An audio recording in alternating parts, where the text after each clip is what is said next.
খুব চাপ, দৌড়োদৌড়ি করছে। আজকে নাকি 50টা হেলিকপ্টার আকাশে উঠছে, আমাদের 3টে জোগাড় করতে হিমশিম খেয়ে যাচ্ছি।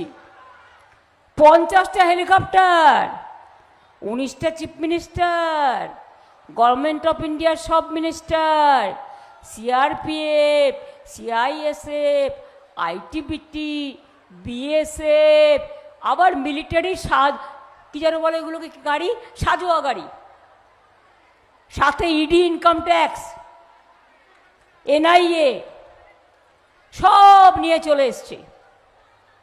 আজকে আবার সকালবেলায় আমার খুব প্রিয় ভাই, মোটা ভাই, সিআরপিএফকে নিয়ে, সিআরপিএফের নন্দীগ্রামে যাকে ভোট লুট করতে পাঠিয়েছিল তাকে নিয়ে মিটিং করে বলেছে ভোট স্লো করে দাও, লোকে যেন ভোট দিতে না পারে। এসব অনেক কি ভেতরে কি বলেছে আমি কি করে জানবো, আমি এটা আইডিয়া করছি।